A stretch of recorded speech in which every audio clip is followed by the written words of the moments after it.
talk about our introduction to physics here.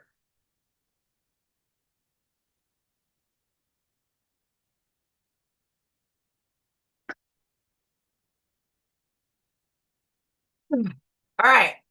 First things first. Here's our textbook. I actually have a paper copy of the textbooks, but you all have your measurements there. The textbook is really nice in how it lays things out. I do want to tell some of you who are headed towards pre-vet and pre-med, in the cover materials of your text, you do have an MCAT text preparation guide, which is really very helpful for you all. But here's the chapter we're covering tonight. We're going to cover everything you need to know about trigonometry. We will continue to deal with vectors and things like that as we go through. I would encourage you, as you go through your text, go through the examples, and you can actually cover those examples and work through them. So it really helps you out on those examples. Then you want to make sure that as you get to the end of the chapters, this chapter has a problem-solving strategy, which is very helpful, but the summaries are really, really nice, as it'll have everything that we're working with for that chapter. Okay? So there are a lot of things that you want to look at, kind of work through, but we're going to talk about a lot of that material tonight. So just wanted to kind of show you that our text is really a handy item. Okay, so first thing that we start out with is if I write the number 12, or I write 3, or I write 7, those are just numbers. 12, 3, and 7 don't necessarily mean anything. A lot of you sit there and say, well, wait a second, there are 12 inches in a foot. Well, that's great, but the issue is that's 12 inches. Numbers have units.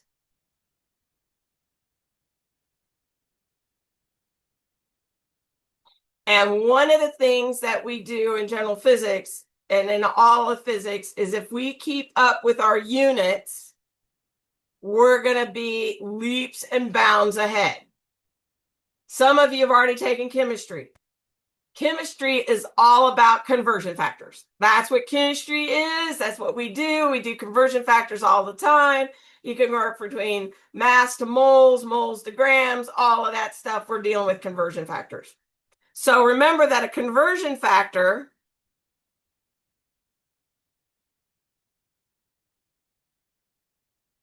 is just a 1.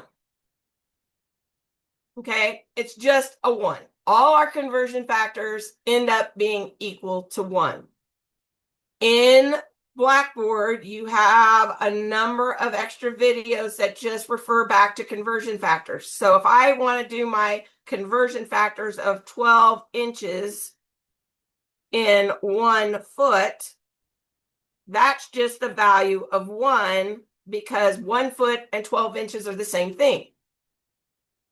So we can do that. Now, to do some conversions, so I'm going to do a conversion here just to keep us all honest. Oh, I'll do a conversion with something else here in just a second, okay? We'll come back to a different conversion. But we're coming in here, number 3, it's got to have units. 7, it's got to have units. And I want to look at 60 miles per hour. All right, 60 miles per hour. I'm going to do a gory conversion factor. You can go into your text and there are in the tables, you can convert miles to meters and all of that good stuff, but we're gonna do this one as a gory one. So I have 60 miles and I have it per hour. Now we want to end up in meters per second. That's the conversion we want to get to. Seconds first. So we're going to end up being in miles per second. All right. That's what we're going to do. So 1 hour is equal to 60 minutes.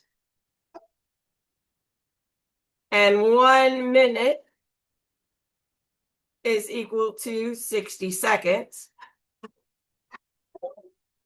And that's going to give us miles per second. So my hours are going to cancel, my minutes are going to cancel, and I'm left in miles per second. So if I do this, 60 divided by 60, I get 1 over 60. So this is going to end up being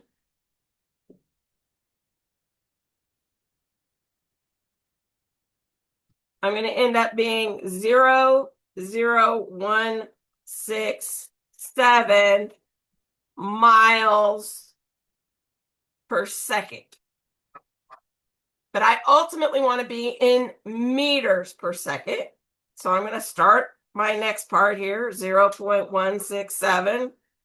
I got my miles per second. And now I've got to get some conversion factors that I want to be able to deal with. Well, I happen to remember that there are 50 to 80 feet per mile. We know that there are 12 inches in 1 foot.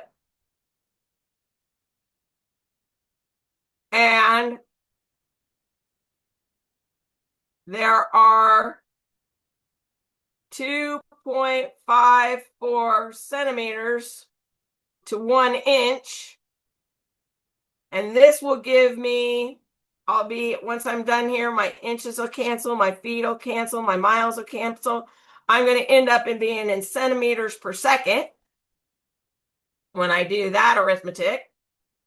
So I'm going to do that times 5280 times 12 times 2.54.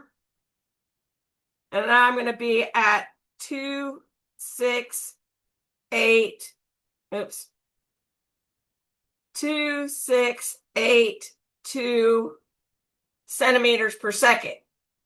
But I want to be in meters.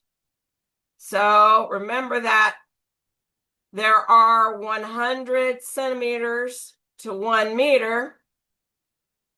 And so now I'm going to be in meters per second. And I'm going to be at 2682 meters per second. Now, I do this one because we're going to be working in the metric system. All right, we're going to be doing meters per second versus in our traditional miles per hour. And when we start to talk about speed and velocity, you need a rule of thumb. You need to know, am I in the ballpark with my answer? And we don't normally think about meters per second. We normally think about miles per hour. So this gives you a nice conversion factor. And this is approximately 27 meters per second is equivalent to approximately 60 miles per hour. So that's just kind of a refresher on conversion factors. So as I said, we're going to be using SI units or scientific units. So we're going to be using a length unit. And when you guys were doing your pre-work, you saw this L. Well, that meant a length unit. If I'm in SI units versus English units, SI unit is going to be a meter. English unit would be a foot. But they're both measures of length.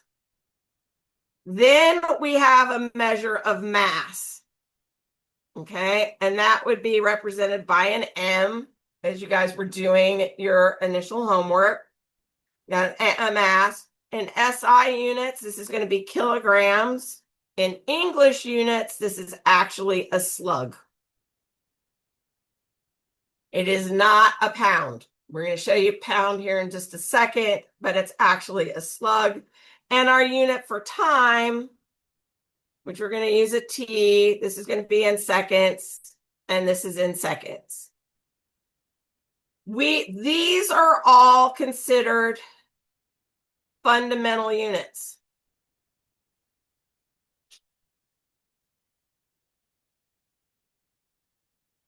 They're all considered fundamental units.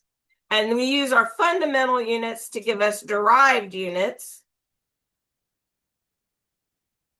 And our unit of force is going to be a derived unit. Okay?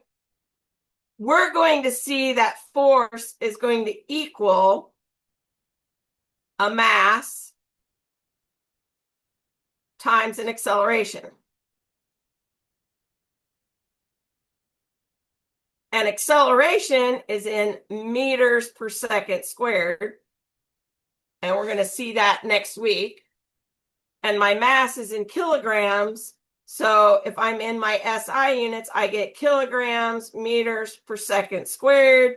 And this will give me a unit that we're going to call a Newton. And my Newton is a derived unit.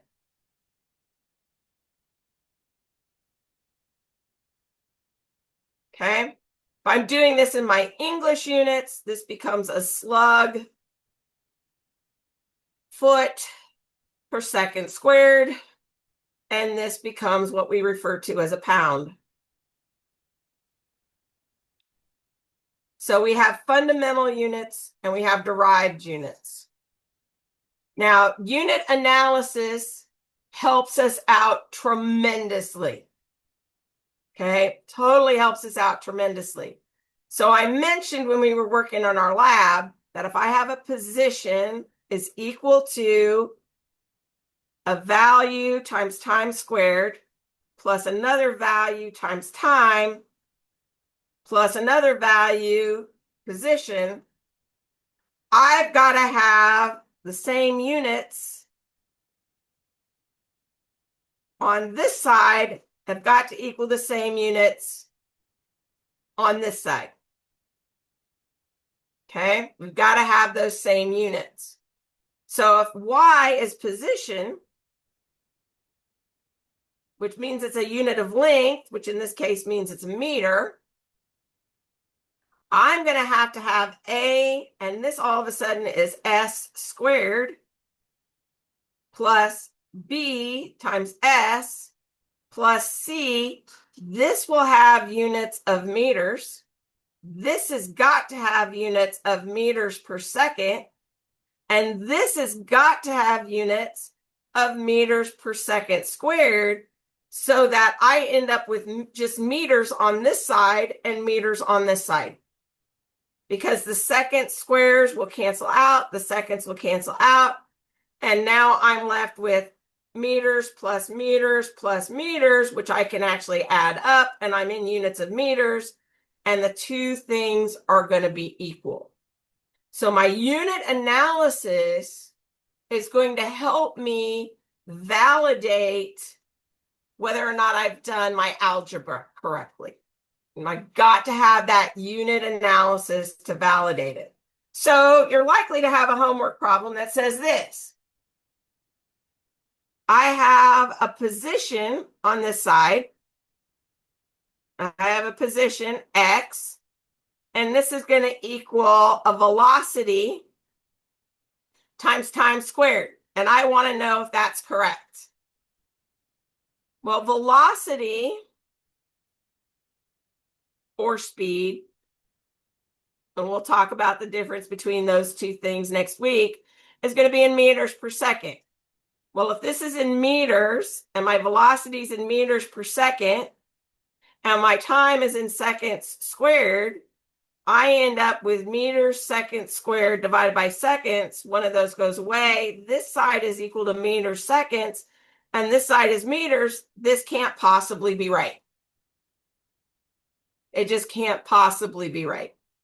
So you have some homework assignments that says, instead of writing it like this, they say, all right, I have a unit of length is equal to a unit of length divided by time times my unit of time squared. And it's asking you to say, is this true or not? Or can it be true or not? And that's not, and this is what we're calling unit analysis. And our unit analysis really, really, really will save your bacon as we go through things that are up there. So that's our first thing. So we want to look at that. We're going to use a lot of trig in this class, and so we're about to teach you all the trig you need to know. All right. We're going to work with something called a vector. And you guys have worked with vectors. You just may never have seen it as the word vector. All right. This is a vector. And our vector is defined by two things. It has direction and magnitude.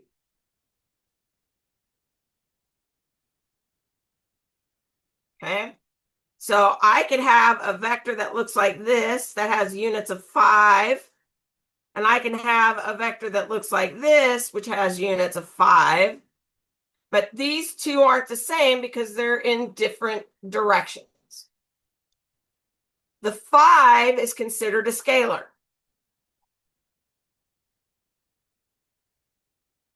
And that's just going to tell us how big it is. How big is it? How big is it? Right? It's got a unit of 5. So we can look at our vectors. Now, it turns out, just like when we did maps in 3rd grade, I can add vectors, and I can add vectors head to tail. So this is vector A, and we usually represent it with a letter and a little arrow, and this is vector B. So I'm going to call this vector C. So vector A plus vector B is going to equal vector C. I can add them head to tail. So I can do that. Now, this is really interesting because look at this. I now can look at something in 2 dimensions versus something in 1 dimension. And that's where our trigonometry is going to come in. We're going to be able to break this part up and be able to write our vectors. So I can look at this as Cartesian coordinates. Remember, we got our Cartesian coordinates. If I want to deal with a position, okay, so here's my position of this particular object. This is 3 on this side, and this is 4 on this side. We would say that this is 3, 4. But I could write this as a vector. Okay, I could write that as a vector, and it's 3 in the x direction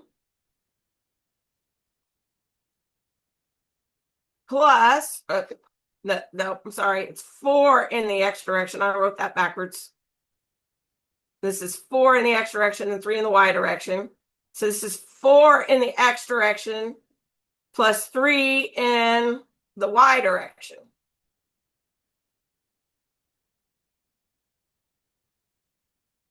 Now, a unit vector, and I'm going to write this out, has a magnitude. So if I do a magnitude, so if I have this, there's my vector. This is its magnitude.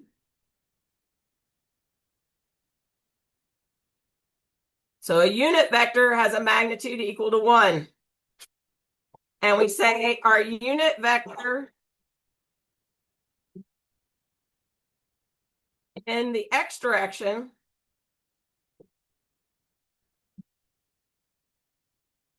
is equal to a little thing that we call an I.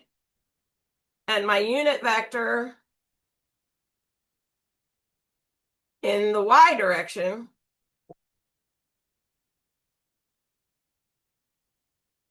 is going to equal j. Okay? So this vector that I just wrote, so if we're going to call this vector r,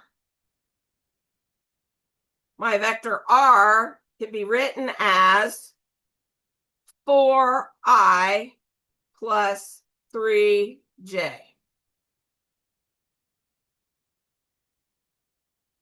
Now, we wanted the magnitude of our vector r. We know how to get there because we know triangles, right? If I have a right triangle, A, B, C, we know that C squared is equal to A squared plus B squared. So C is going to equal the square root of A squared plus B squared. So if I do this, I'm going to take the square root of 4 squared plus 3 squared.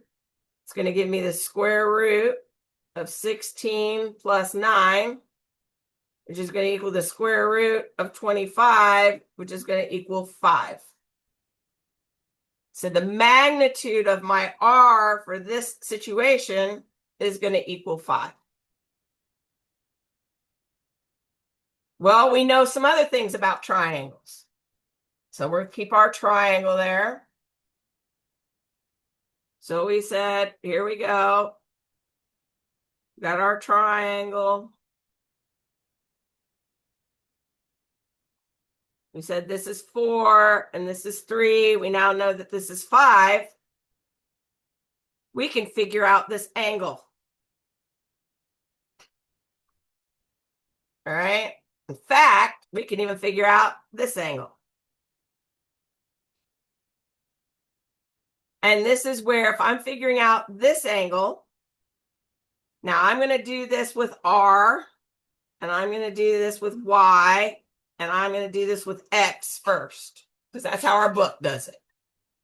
Okay. If I want to find this, cosine of my angle is going to equal X over R. Sine of my angle is going to equal Y over R. And tangent of my angle is going to equal Y over X. And if I know those things, I'm really good. But I'm also going to tell you, let's look at it this way. This is adjacent, this is opposite, and this is my hypotenuse.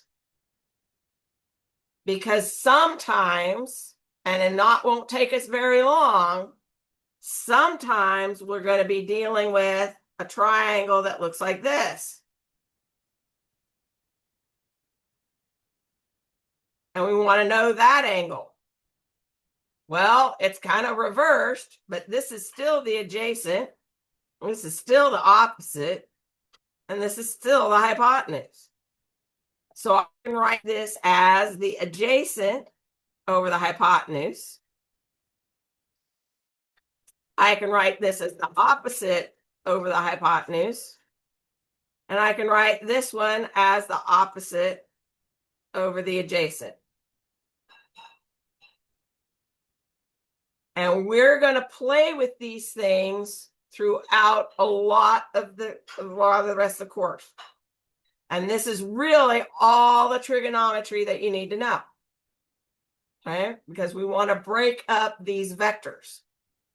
So I can do a couple of things. So we're going to take a vector. I'm going to take a vector like this. I'm going to call this vector A. I'm going to take a vector like this, call this vector.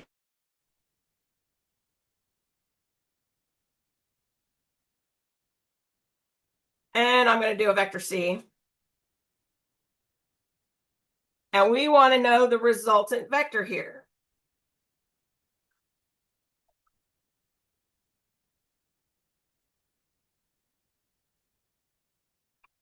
Well, let's define our vector A. It's only in the x direction. So we're going to say vector A is only in the x direction, and it's 5 times my little I.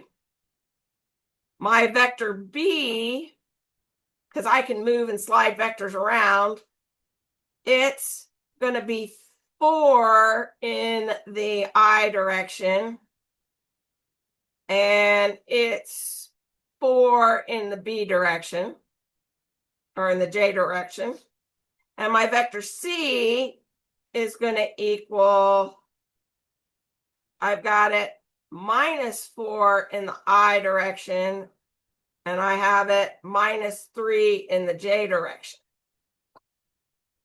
So I've added those vectors head to tail, but I add the I's together and I add the J's together. So my resultant vector is going to be 5I plus 1. Oops. Oh, I know what I did wrong. That's a minus. It's going, I got to keep my direction straight. It's going to be -7J. And that's what it looks like on my chart. Okay. My negatives are going to give us our direction. So when we talk about position, and if I'm in one dimension, I'm going to talk to this direction being positive, this direction being negative. Our convention is up is positive and down is negative. That's how we are going to describe directions.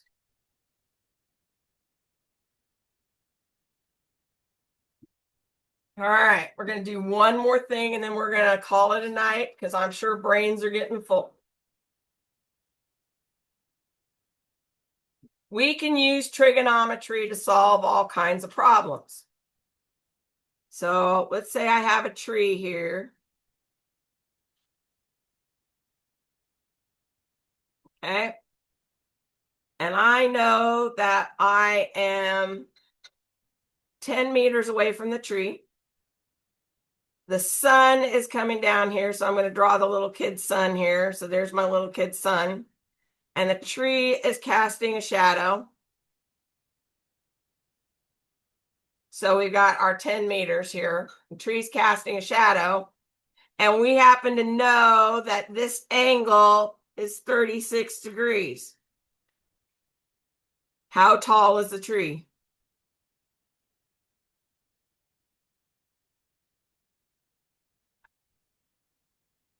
Well, we just kind of figured that out.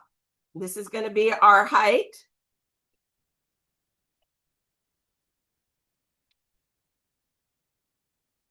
Okay, we know that the cosine, or actually this case is going to be tangent. We know that the tangent of our angle is going to equal the height divided by the 10 meters.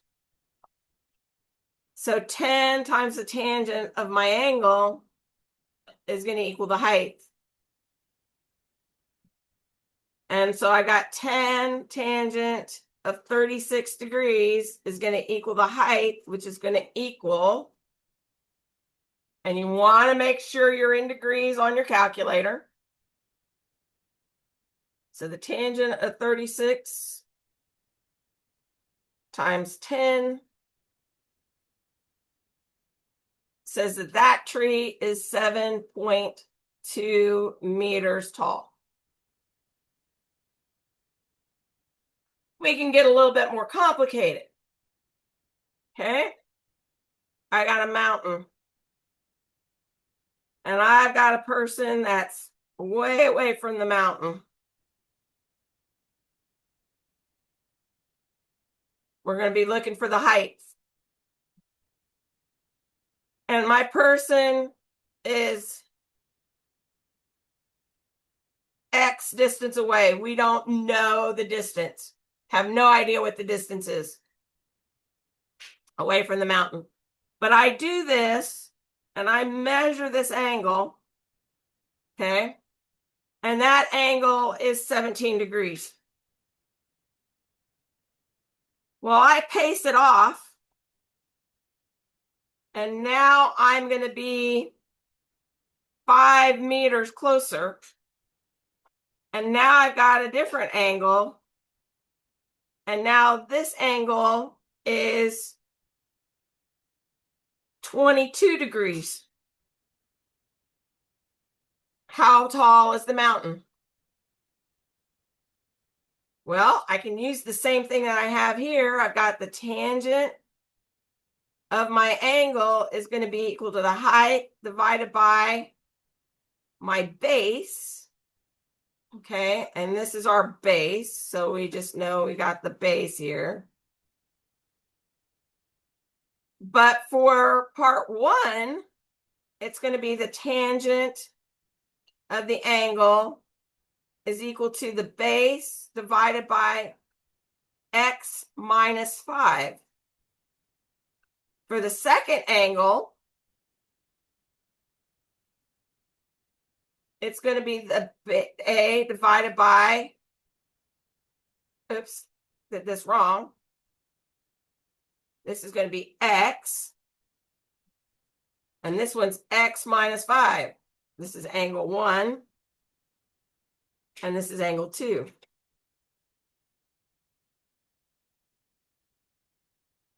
This is our situation of 2 equations, 2 unknowns.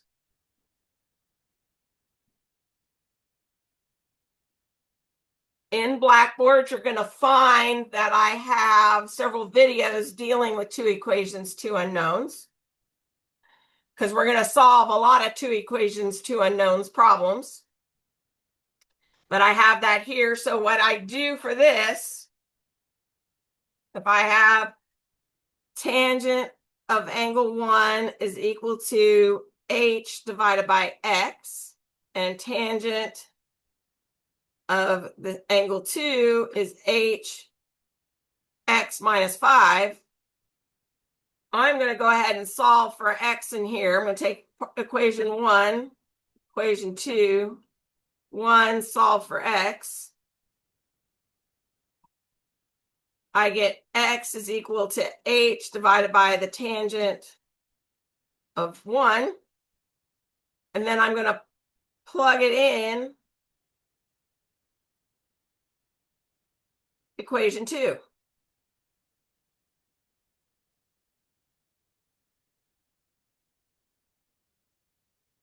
And now I get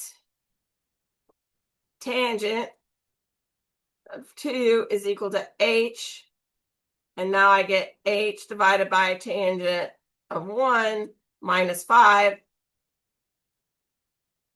I said minus 5, but I wrote x.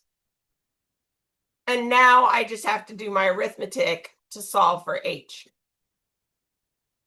And then you can go ahead and do that. Okay, one last thing that we want to talk about are estimates, because you want to do estimates so that you know whether or not the number makes sense. All right, we're going to do this. We want to deal with the estimates. The number makes sense. So what we do for our estimates is you're going to do some calculations. For example, we want to estimate the number of breaths per hour. Okay? Number of breaths a person takes per hour. Well, that could be different for different people, but if we're saying for ourselves, we can count the number of breaths per minute.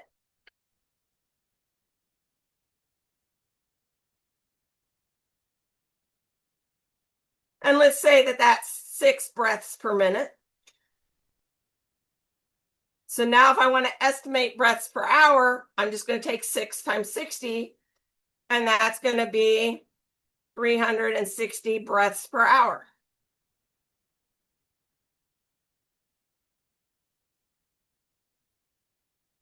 We do this all the time. We do estimates all the time. For example, the problem that I want you to do is that you have a 55-gallon container. I want to know the number of baseballs in the container.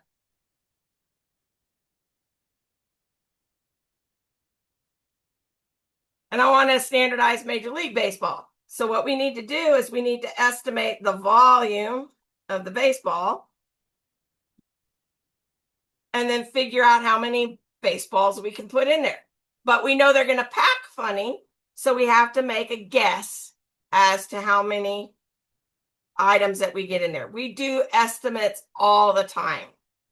We estimate how far something is. We estimate how many things can fit into a container. But we do that for physics to be able to validate our answers. So you do have a problem. I do not grade on how many baseballs, whether or not there is a right answer. I grade on your logic on how you get there. So that is the problem that we have in there. All right. I am sure brains are full at this point. So I will stop my recording here